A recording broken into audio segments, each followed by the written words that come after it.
We as a world are being faced with the greatest calamities, probably that have ever been seen in human history.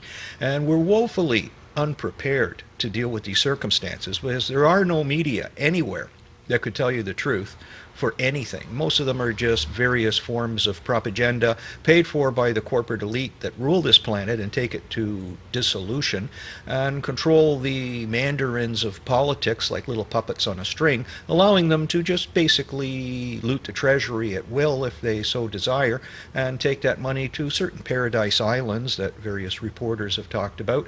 And that just gets swept under the rug too with time. And that's a dialectic we really can't allow to exist because things are coming, they're coming like a freight train. That's why there's all this manipulation so that you can never know what the truth is. And you follow the crowd willingly. You think it's great. Everybody lines up and follows the crowd because they're all going to the trap that was set by the New World Order from day one.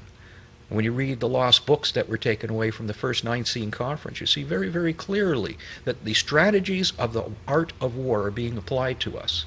And we're losing. We're losing badly. And this is done in the media.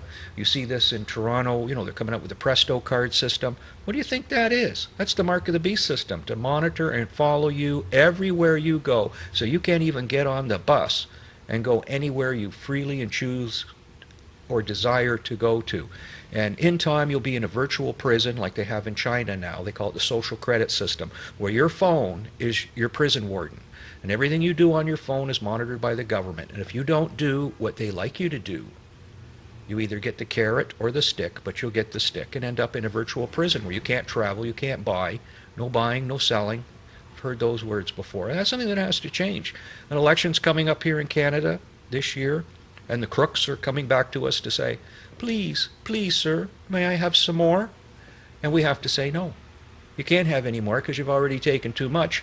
And never mind that you've taken too much. We want it back. It's gone on too long. Generations. I've always said that the history of Canadian politics is tag team looting since 1867. And we go from liberal to conservative, conservative to liberal, back and forth, and it's just like the fake wrestling. One guy gets a little too hot, tap him out, new guy's in, except now they work better in unison. So these offshore liaisons are multi-party. So that way you're never really out of the loop, you're just sitting on the sidelines. And so joining us today is someone who's been on the other side of the rainbow with her ex-husband, who was a member of Parliament, provincial Parliament here in Ontario. We have Joan Montgomery. She was the former spouse of Eric Cunningham, and she alleges that he was the bagman, the money launderer for the Liberal Party in his day, and that billions of dollars went offshore to those beautiful paradise islands, which most of us probably can't even afford to even dream of traveling to, because the tax man shakes us by the feet to get every last nickel and dime so that they can have a better standard of living than the rest of us. And the only way that's going to change is, of course, you have to change the channel, and hopefully you're changing it to that channel because they're going to give you a fair shake and allow things to be said that would never be said anywhere else, under penalty of death, perhaps. They might not burn you at the stake, but you may end up homeless in the park if you're a newspaper editor that wants to rock the boat too much. It's come very, very well prepared to tell us where we stand now today with this election coming up. You were alluding to us at the beginning as we started to get into this, that you've gone to various hench people of various political parties and received the same stony, cold response of hear no evil, see no evil, do no evil, and even though you can stand there with a encyclopedia of documents and testimonies, that you still run into this wall. What did you get from this repertoire of fools that we put in office? Well, I think there's a number of problems. One, I think, is the fact that under privacy of information, there's a lot of stonewalling and lack of providing information from the government that rightfully the public should have access to, and you're going through constant hoops. The next one is that it's a problem that is very understood by the public. It is a complete collapse of the Canadian judicial and legal system. It is not adhering to the needs, providing quick and affordable justice. It's about extortion. It's about lies. It's about bribing. It's about paying off. It's not about swift justice. And there is a cronyism that is pervasive, that I won't snitch on my friend robbing if he won't snitch on me. So there is no value there.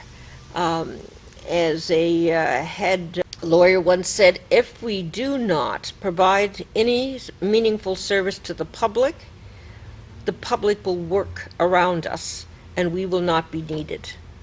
The old adage of too big to jail, too big to fail does not apply. Actually, if they are, if all the money is taken, because these are war crimes that these people are actually doing to the state, then we can get the army in to disclose, divide, and pay up within a year.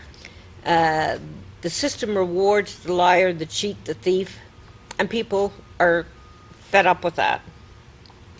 When you go to the banking system, the Ontario OBSI, I was told that we aren't a public protection agency. So they're protecting the banks who are robbing the public. That's a problem, the whole banking system, and protecting the very senior people at the bank. And when you have a money launderer problem, the banks like to cover it up because it's worth a lot of money, and we have the mafia very heavily involved. So that is something that they want to clean up with Quebec, and they're talking about that to cut the corruption, they have to immediately liquidate all Liberals in Quebec, and we need to do the same in Ontario, because the issue is that they wanted the money and they wanted the heart of Ontario where the cash is. And so we are now all suffering because the money has been siphoned off. We have a problem where, as one crony of Eric, who was said, everyone's up for sale in Canada. It's just a question of how much money we need to pay them. And that individual was found trying to bribe a federal official to get more government money for his company. So this is the entitlement, this is the arrogance, this is the evil, genuine evil. And federally, the Canadian Judicial Council wouldn't deal with evil within their group. I was told the public perception is so high, we will not interfere, which is covering their cronies' backs when they're doing clearly illegal activities. And when you go to the members of parliament, it's all about saving each other's rear end. It's not about actual service to the public. So for this reason, there has to be a collapse of the three parties. I tried with the NDP to see if they would be helpful, because they're always claiming they're the working man's party. But actually, Andrea Horwath would not investigate the offshore accounts of Mr. Cunningham and the Liberal Party, and did absolutely nothing. And I knew that she was also protecting, Andrea Horwath was protecting Mr. Cunningham's mistress, who was actually money laundering United Way funds with both the Royal Bank and the CIBC. So again, when these issues are put to them that they need to have an investigation, all three parties are hiding. Perhaps Mr. Bernier would be the party, the People's Party, that corrects this, but I can tell you the impatience in Canada is tremendous. And this disease of greed, entitlement, lying, press manipulation is going south. The U.S. is not separate or different. They have the same disease, the same lawyers that are helping citizens rob money out of the state. using the loopholes. So we need to change the law to deal with what is the perceived role and responsibility, and if you step outside them, loophole or not, you're nabbed, and there are very serious consequences. I'm reminded by one fellow in Montreal, a lawyer, who said, I know my clients are robbing and stealing, but, there's a very puny stick to reward my clients, and an even punier stick at punishment. So this is very annoying to the taxpayer. Now, Mr. Cunningham, I didn't know the extent at first of his crimes, and but I did know that the parties were all saying, you tell us if somebody's cheating on their taxes, and we'll follow it up. Well, for 8 years, I was knocking on the door of the Canada Customs and Revenue Agency, and they didn't do a damn thing. And then I went to the head office personally, and they said, well, it's kind of up to our feeling about whether we want to pursue it or not. And I'm thinking, are you crazy? He stole 40 million from my family, 40 million. He's taken 3 billion out of Canada, and you can say you just don't know whether you're up for it. Well, by and large, as an investigator or a law enforcement officer, is not a career-enhancing move to take on what used to be called the untouchables, like in the Elliot Ness type of story, that you have a group of people that are so powerful they are untouchable.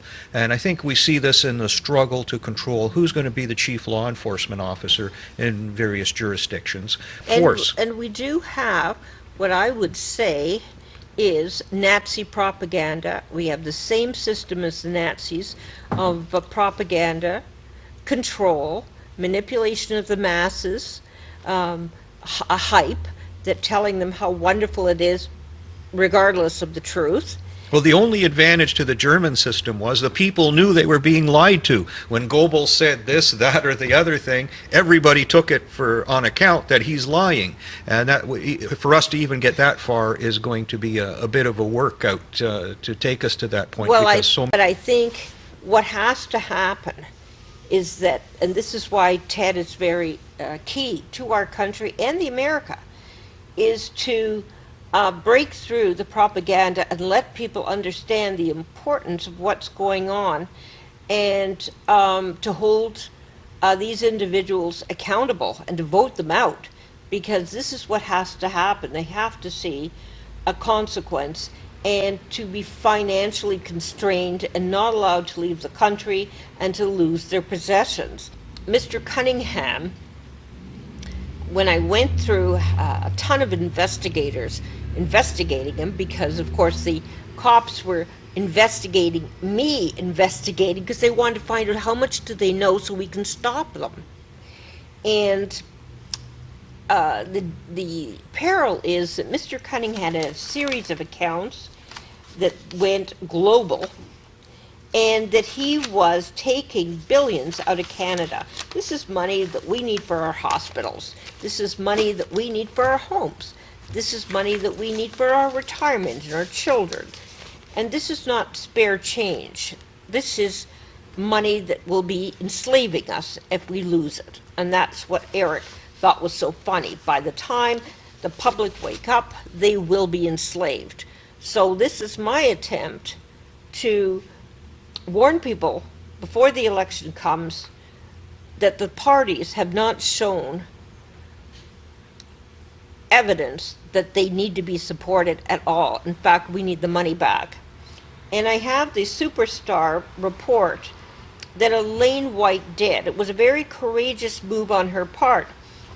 The Liberal Party lied that I hired her husband. I didn't. He was an investigator that was using surveillance, etc., and I never used him. But they made him, put him in jail along with the wife so that they could make her suffer. And her husband died in the U.S. in jail of cancer. And She paid a severe price because of these people wanting to destroy people who speak the truth.